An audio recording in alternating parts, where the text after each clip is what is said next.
I believe classical psychoanalysis tells us that there's two kinds of mental illness. There's neurosis and psychosis, right? People that are psychotic, these are people that are in so much pain and so much suffering that they start seeing patterns that aren't there and trying to create a narrative, like a fictional narrative that they can write up about the world in order to protect themselves from their suffering.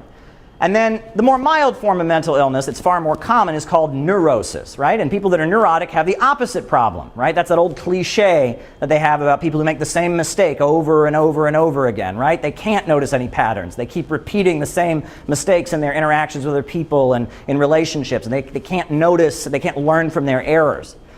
Well, we live in a neurotic country, if there ever was one, right? I mean, look at what happened. So do you remember George W. Bush telling us that those poor Iraqis, they were just so oppressed, right? They were just so oppressed. And he just wanted to go invade Iraq, just get those weapons of mass destruction and liberate those poor oppressed people. But look how Iraq has been ever since then. Can anyone in their right mind say that what the USA did in Iraq was liberation, made their lives better? But look at Afghanistan, right? We were told that the evil Taliban is there just oppressing people, and it's just so horrible, so awful. Look at Afghanistan now, like Maddie pointed out. It's the center of the global drug trade. Not only is the Taliban still there, we got ISIS, we got Al-Qaeda, we got the drug dealers. Has Afghanistan gotten better because of U.S. military intervention?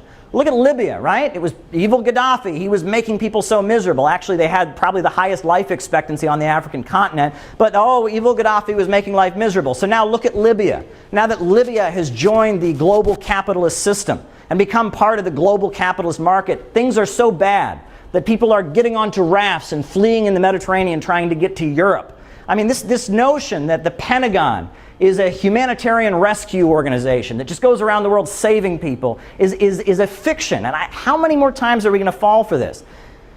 But, people are also neurotic, I would say, not people, but the country's leadership when it comes to economics, right? So the first major downturn in the U.S. economy after the Second World War was in 1978, right? And when that happened, Ronald Reagan came in and he said, I'm going to make America great again by privatizing things, reducing the role of government, attacking labor unions, right? There was deregulation, and overall the standard of living in the United States started to decrease.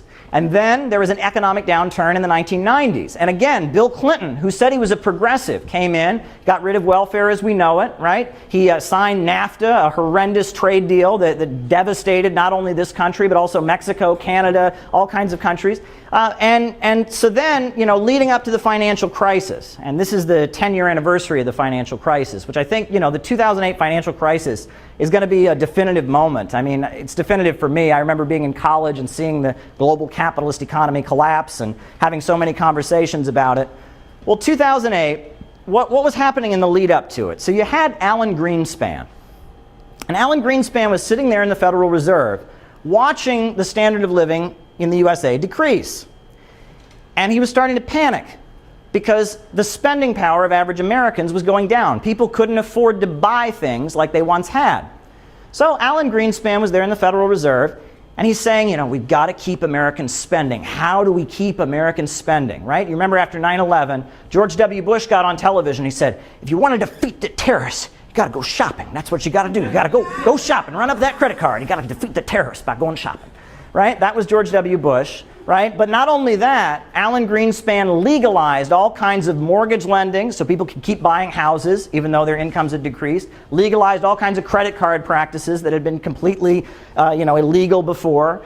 The desperation was to keep Americans spending. And what's that about? Well, the reason for that is because at the very same time that our standard of living was decreasing, our wages were dropping, the good-paying industrial jobs were being eliminated, at the very same time that was happening, technology was advancing, right? The ability to produce products was greatly expanding. A global apparatus of production was growing, right? Human workers were being replaced by machines, and now we are producing products more efficiently than ever before in history.